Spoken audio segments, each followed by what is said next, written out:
ఒక్కడు 1000 మందిని తరిమితే ఇద్దరు 10,000 మందిని తరుముతారు అనే ఫార్ములా ద్వారా క్రీస్తులో మనకు అత్యధిక విజయం ఎలా సాధ్యం? ఒకడు 1000 మందిని తరమతమే అద్భుతం అయితే 10,000 మందిని అంటే అది చాలా పెద్ద విజయం కదా. అలాంటి అత్యధిక విజయం పొందుట ఎలాగూ సాధ్యం అనే ఒక ఆసక్తికరమైన ధ్యానాన్ని మనం చేయడానికి ప్రభు కృపించారు. కలిసి పోరాడితేనే ఆ స్థాయి విజయమని, ఆయన నామములో వెళితేనే ఆ విజయమని, ఉపవాస ప్రార్థనలలో మందిరములో పాలు పొందడం ద్వారా ఆ స్థాయి విజయాలు పొందగలమని వాక్యం ధ్యానం చేశాం. ఈ పూట అదే వచనాన్ని మూలవాక్యంగా తీసుకొని అత్యధిక ఫలము పొందటం ఎలాగా? 1 1000 అవ్వటం ఏంటి, 2 10,000 అవ్వటం ఏమిటి? ఏ మల్టిప్లికేషన్కి అందదు కదా. కనుక ఒక వ్యక్తి అంతగా ఫలించటం, అంతగా విస్తరించటం సాధ్యమా? వ్యవసాయ భాషలో చెప్పాలంటే 1 ఎకరాలో ఒక 40 బస్తాలు 30 బస్తాలు పండాల్సిన చోట 50-60 పండితే శాస్త్రవేత్తలు వచ్చి మరి ఆ సాయిల్ని టెస్ట్ చేసి అంత పరిశీలన చేసి ఎన్నో రకాలుగా చేసి వెళ్తారు. అలాంటిది 100 బస్తాలు వస్తే అది అత్యంత అరుదుగా సృష్టిలో విచిత్రమైనటువంటి మార్పుల ద్వారా జరిగే ఒక విడ్డూరం అని తేల్చి వదిలేస్తారు. కానీ దేవుని వాక్యములో 100 పంట గురించే దేవుడు పలుమార్లు మాట్లాడాడు.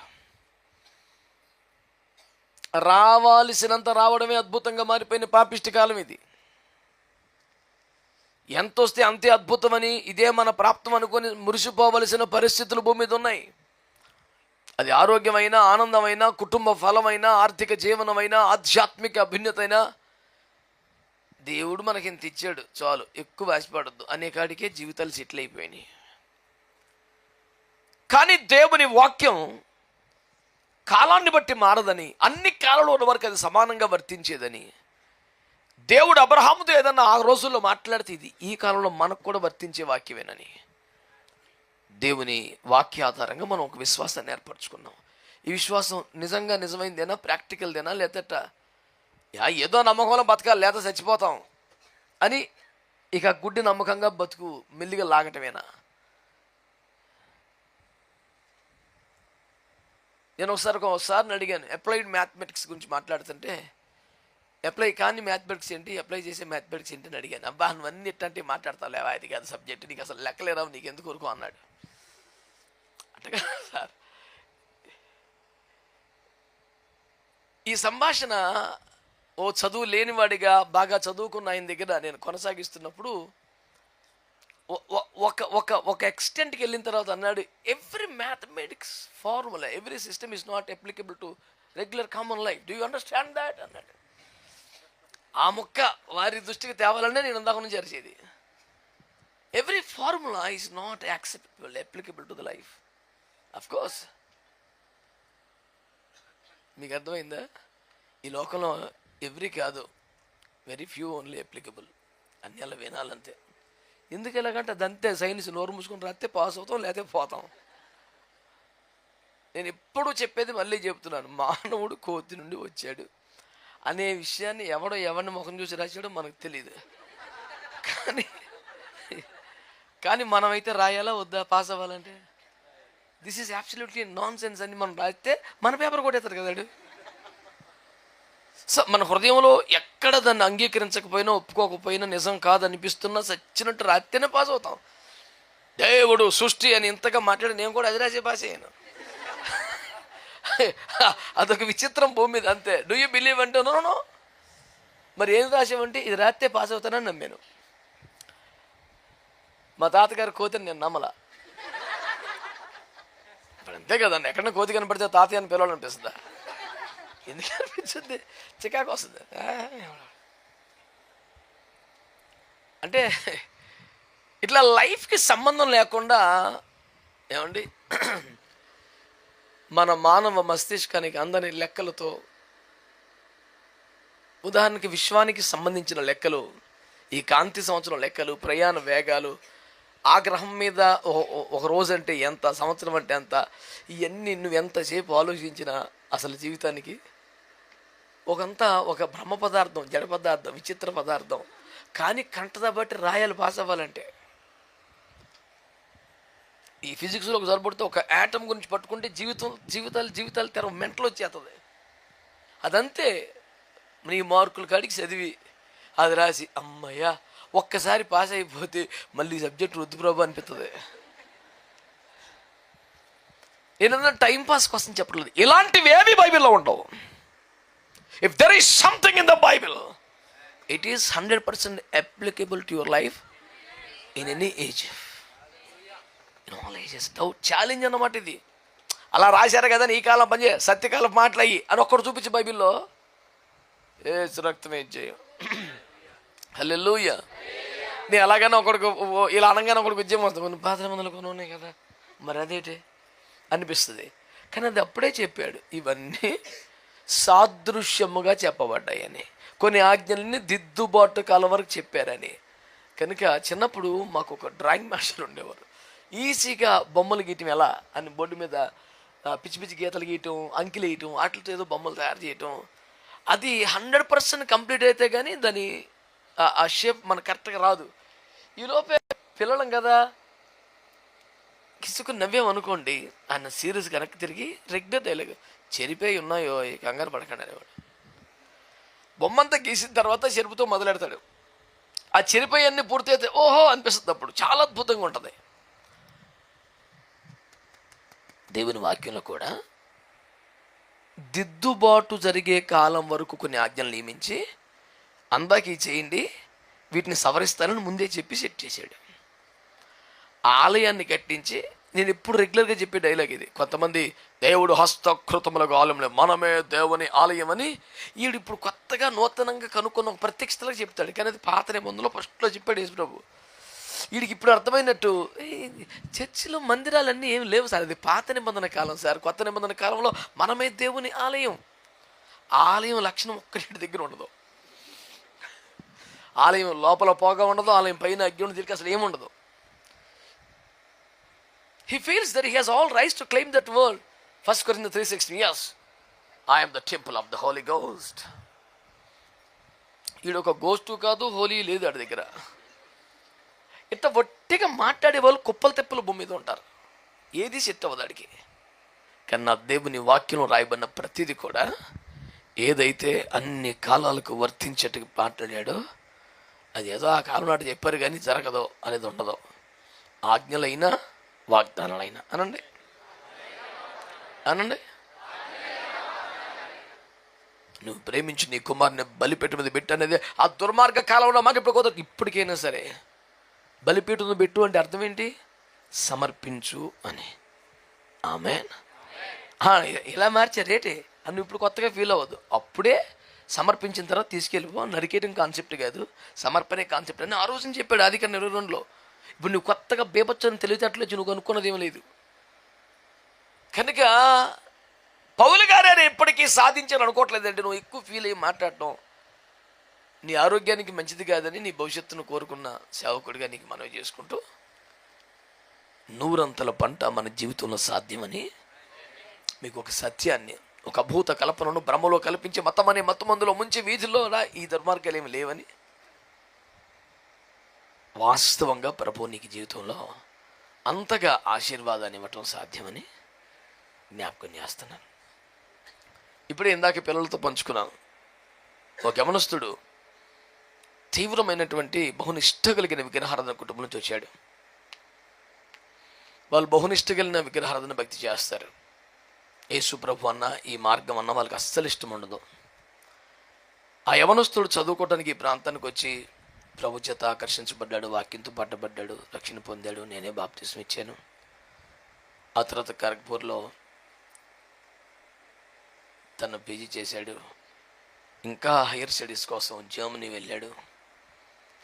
ప్రతి రూపాయి గవర్నమెంట్ శాంక్షన్ చేస్తే చదువుకుని ఇంటి దగ్గర నుంచి సపోర్ట్ ఏమీ లేదు. కరడు గట్టినటువంటి తీవ్రవాద విగ్రహారాధన భావజాల నుంచి ఆంక్షలు తప్ప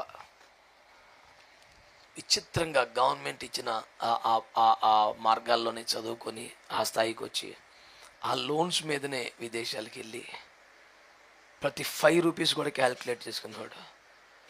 ఆటో ఎక్కితే ఈ దగ్గర దిగిపోతాడు 5 రూపాయలకి అని 5 రూపాయల కోసం నడిచి వెళ్ళిపోయేవాడు. అంత కష్టపడ్డ బిడ్డ ఈరోజు మార్నింగ్ మెసేజ్ పెడితే నా కళ్ళలో జరిగింది. ఒక మంచి కారు కొనుక్కొని, అయ్యా దేవుని కృపలో కారు కొనుక్కున్నాను అయ్యా అంటే, నాకు అసలు అది 100 పంట, 500 పంట, 1000 పంట వాడికి. అది 100 పంటరా బాబు, ఇంకా 100కి ఓపుకొని సున్నాలు పెట్టుకోవాలా. 5 రూపాయలు తీసుకుంటారు ఆటో ఎక్కితని చెప్పి ఆటో ఎక్కకుండా వెళ్ళిపోయిన పిల్లోడు కదా. అది కూడా క్రీస్తుపూర్వం కాదు, ఈ మధ్య హార్డ్లీ 3 years 2 years.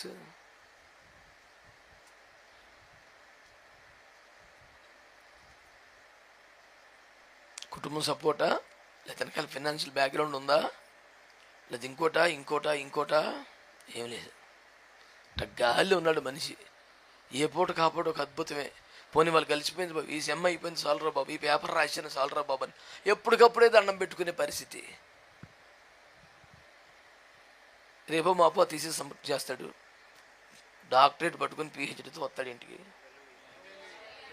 ఈలోపే జర్మనీలో కార్లకే ప్రసిద్ధిగాంచిన దేశంలో కారు వేసుకుని తిరిగేస్తున్నాడు.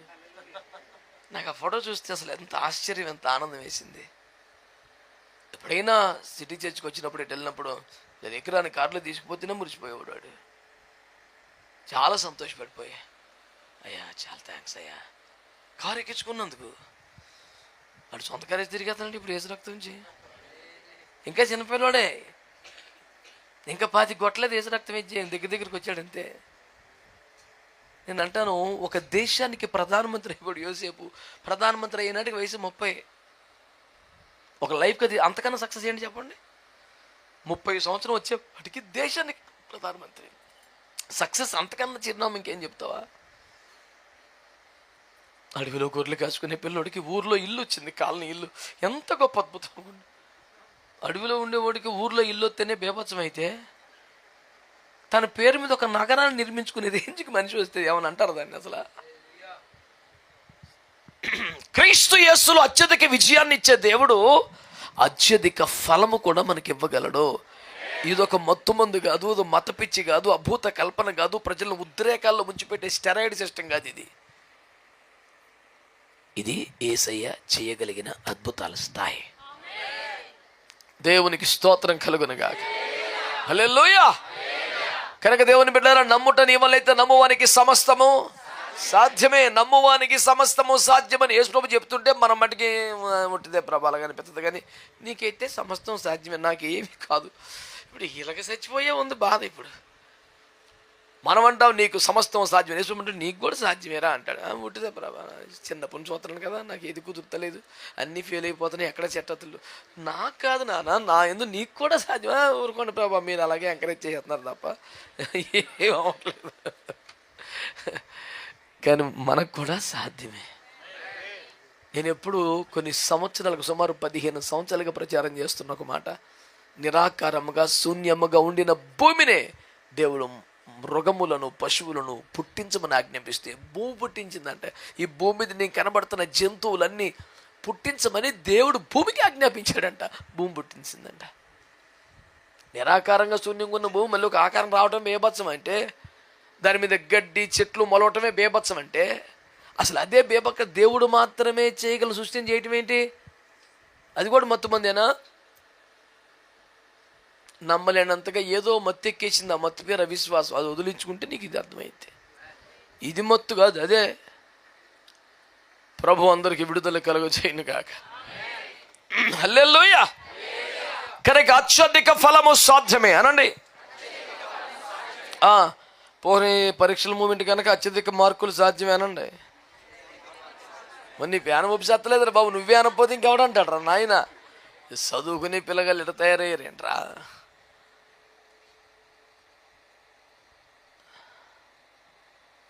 ఒక మొద్దు విద్యార్థి బద్ధకరత్న, వాడు ఆశా నిగ్రహాన్ని మార్కుల దగ్గర వాడుతున్నాడు. అది ఇంకెక్కడ అన్ని ఆశే. 4 ఇడ్లీలు తినగలిగి 8 తినాలని ఆశ ఉంటుంది వాడికి. ఒక చికెన్ జాయింట్ మొత్తం వేస్తే కూడా వాళ్ళ డాడీ ప్లేటింగ్ చూస్తున్నాడు, అది కూడా వేసేయచ్చు కదా అని. ఈ భూమి మీద ఎప్పుడు ఎక్కడ ఆశ నిగ్రహం వాడు ఒక్క మార్కుల దగ్గర మాత్రం నమ్మకంగా అన్నా నేను ఆత్మఫలం ఫలిస్తానన్నా. ఏంటంటే ఆశ నిగ్రహం ఏంటంటే అన్నీ 35 వస్తాయి నాకు, ఎందుకంటే ఎక్కువ ఆశ పెట్టుకోకూడదని వాక్యం చెబుతుంది అంటాడు. ఆడికి వాక్యం అలాగే చెప్పుద్ది, మరి అదేటో. నిజానికి వాడు ఫలించిన ఫలం పేరు తెలుసా? అవిశ్వాసం. కానీ ఆడు అప్లై చేసేది ఏంటి తెలుసా? మన దగ్గర ఆశానిగ్రహం. కనుక వెళ్ళండి, ప్రబుద్ధులు ఉన్నారు నాయన, మీరు అలా ఉండక బుద్ధిగా రాయండి, శ్రద్ధగా చదవండి. వెనకాల ఏడిచి వాళ్ళు మేము ఏడుతూనే ఉంటాం, దేవుడు ఏదో కార్యం చేస్తాడు. దొంగ చదివి రాత్రుల దాకా ఈడు తెచ్చుకొని 35 మార్కులు ఫ్లాష్ కొట్టి తాగేస్తాడు. ఆడికి వచ్చింది స్టాంప్, తెగ చదువుతాడు కదా, ఆడికి ఎంత చెత్త వచ్చేది 35. మనం అలాగనే అనుకో, అలా కాబట్టి అదన్నీ వచ్చింది. లేకపోతే 35లో ఆ 3 ఉండదని చెబుతా ఇదే అంటే. ఇప్పుడు ఆ మార్కులు టీచర్ తేలేదు, అమ్మ నాన్న తేలేదు, టీ తెచ్చింది. అటువంటి వాళ్ళు ఉన్నారు భూమి మీద. మీరు అలాగ ఉండక మంచి చదువుకోండి. దేవుడైతే నిశ్చయముగా 100 పంట దయచేయగలిగిన వాడు. ఆమేన్. ఒక్కడు 1000 మందిని తరిమితే 2 10,000 మందిని తరముదనే వాక్యం ద్వారా దేవుడు ఒక వ్యక్తి జీవితంలో అత్యధిక విజయములను మాత్రమే కాక అత్యధిక ఫలమును కూడా ఇవ్వగలిగిన వాడని నేను నమ్ముతున్నాను. ఆమేన్. మీరు కూడా నమ్మితే విశ్వసించే మాట ఒప్పుకోండి. దేవుడు నా జీవితంలో కూడా అత్యధిక ఫలమును ఇవ్వగలడు. నా చదువుకు కానీ, నా ఉద్యోగానికి కానీ, నా కుటుంబానికి కానీ, నా ఆత్మీయ జీవితాన్ని కానీ, నా వ్యక్తిగత జీవితాన్ని కానీ అత్యధిక ఫలము నా దేవుడు ఇవ్వగలడని నమ్మండి, నోటితో ఒప్పుకోండి. దేవుడు ఆమేన్ అనువాడు తప్పకుండా కార్యాలు చేస్తాడు. దేవునికి స్తోత్రం కలుగునగా. మరి నేను మంచి పంట పండాలంటే నేనేం చేయాలి? ఫటాఫట్ కొన్ని మాటలు చెప్దాం. పరిశుద్ధ గ్రంథంలోని చూడండి, లూకా సువార్త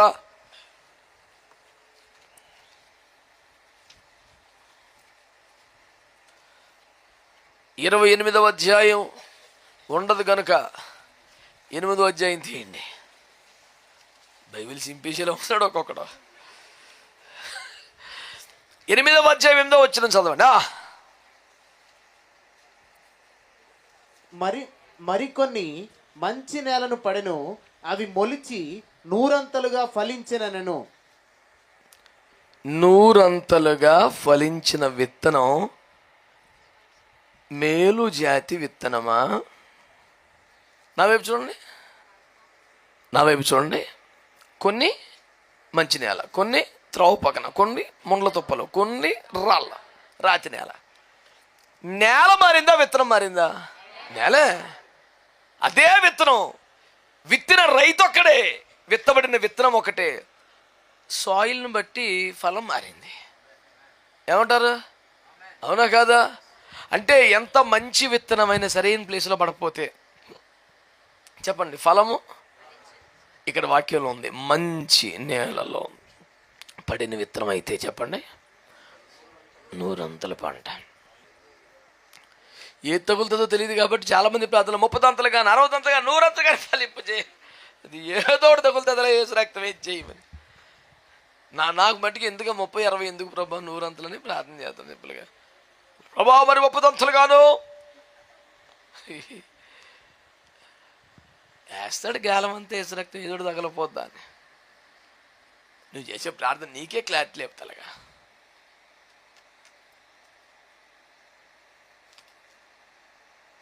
నువ్వు మంచి విత్తనమే, కానీ మంచి నేలలో పడాలి కదా, లేకపోతే పంట రాదు, వ్యర్థమైపోయినట్టే.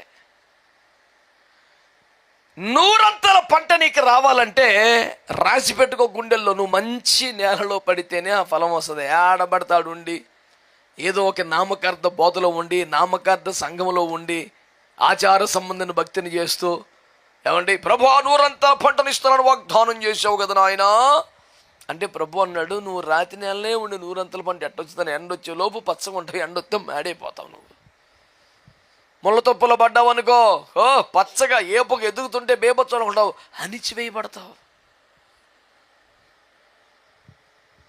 ఎంత మంచి క్రైస్తవుడైనా, ఎంత భక్తి విశ్వాసాలు కలిగిన బిడ్డవైనా, ఒక సత్తువ గల సంఘములో, ఆది అపోస్తుల ఉపదేశములో, ఒక కంచె కలిగిన తోటలో, ఒక సంరక్షణాత్మకమైన పరిచర్యలో నీవు ఉంటేనే ఆ ఫలం నీకు ఉంటుంది. మంచి నేలలో నాటబడకపోతే ఎక్కడ నాటినా అదినే ఫలం వస్తుందంటే ఎలా వస్తుందండి?